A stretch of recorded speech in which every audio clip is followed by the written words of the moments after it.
Hi friends, welcome to my channel. ఈరోజు మనం capsicum egg fry చేయబోతున్నామండి. చాలా టేస్టీగా ఉంటుంది. ఎగ్ స్మెల్ లేకుండా క్యాప్సికమ్ ఎగ్ ఫ్రై ఎలా తయారు చేయాలో చూద్దామండి. లాస్ట్ వరకు ఈ వీడియో ఎక్కడ స్కిప్ చేయకుండా చూడండి. నా స్మాల్ రిక్వెస్ట్ అండి, ప్లీజ్ ఈ వీడియో ఫస్ట్ టైం చూస్తున్నట్లయితే ప్లీజ్ సబ్స్క్రైబ్ చేయండి. మరి వీడియోలోకి వెళ్ళిపోదామా? మరి ఒక కడాయి తీసుకోండి. 2 టేబుల్ స్పూన్స్ వరకు ఆయిల్ వేయండి. ఆయిల్ బాగా వేడైన తర్వాత 1/2 టీ స్పూన్ వరకు ఆవాలు వేయండి. ఆవాలు చిట్టుపటలాడిన తర్వాత 1/2 టీ స్పూన్ వరకు జీలకర్ర వేయండి. ఒక పెద్ద ఉల్లిపాయ తీసుకొని కట్ చేసి వేయండి. ఆనియన్స్ వేసి బాగా ఫ్రై చేయండి. 2-3 పచ్చిమిర్చి చీలికలు కూడా వేయండి. పచ్చిమిర్చి వేసి బాగా ఫ్రై చేయండి. మూత పెట్టి మగ్గించుకోండి. ఆనియన్స్ మూత పెట్టి మగ్గించుకోవడం వల్ల బాగా మగ్గుతాయండి. ఈ విధంగా ఆనియన్స్ అనేది ఫ్రై అవుతాయి. కొద్దిగా 1 టేబుల్ స్పూన్ వరకు అల్లం వెల్లుల్లి పేస్ట్ వేయండి. పచ్చివాసన పోయినంత వరకు బాగా ఫ్రై చేసుకోండి. 1/2 కిలో వరకు క్యాప్సికమ్ తీసుకుంటున్నానండి. నేను క్యాప్సికమ్ని చిన్న ముక్కలుగా కట్ చేసి కడాయిలో వేసుకుంటున్నానండి. చూడండి, వీడియోలో చూపించిన విధంగా క్యాప్సికమ్ 1/2 కిలో తీసుకుంటున్నాను. క్యాప్సికమ్ కడాయిలో వేసి బాగా ఫ్రై చేయండి.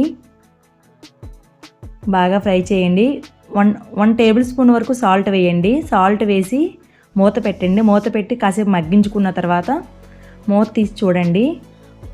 క్యాప్సికమ్ బాగా మగ్గిపోవాలండి. గరిటతో ఒకసారి చెక్ చేసుకోండి. క్యాప్సికమ్ని బాగా మగ్గిపోయింది అనుకుంటే ఒక పెద్ద టమాటాని సన్నగా కట్ చేసి వేయండి. టమాటాని క్యాప్సికమ్ని బాగా కలుపుకోండి. మూత పెట్టి కాసేపు మగ్గించుకోండి. టమాటా క్యాప్సికమ్ కూడా బాగా మగ్గిపోవాలండి. మూత తీసి చూడండి. క్యాప్సికమ్ టమాటా బాగా మగ్గిన తర్వాత కాసేపు ఫ్రై చేసుకోండి.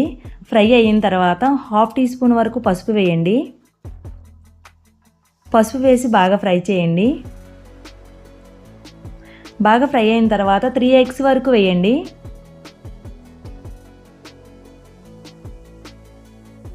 3 ఎగ్స్ వేసి మూత పెట్టి ఉడికించుకోండి. ఒకసారి మూత తీసి చూడండి ఈ విధంగా ఎల్లో అనేది ఒకసారి బీట్ చేయండి. మొత్తం కర్రీతో పాటు ఎగ్స్ని కలపొద్దండి. కలపడం వల్ల ఎగ్ స్మెల్ వచ్చేస్తుంది. ఓన్లీ ఎల్లో ఒకటి బీట్ చేయండి. ఈ కర్రీ మాత్రం చాలా టేస్టీగా ఉంటుందండి. ఒకసారి మూత పెట్టి ఉడికించుకోండి.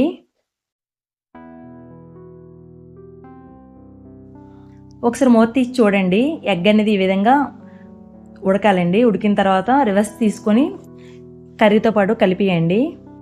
బాగా ఫ్రై చేయండి. బాగా ఫ్రై చేసుకున్న తర్వాత 1 టేబుల్ స్పూన్ వరకు కారం వేయండి. కారం వేసి బాగా ఫ్రై చేయండి. సాల్ట్ సరిపోయిందో లేదో ఒకసారి చెక్ చేసుకోండి.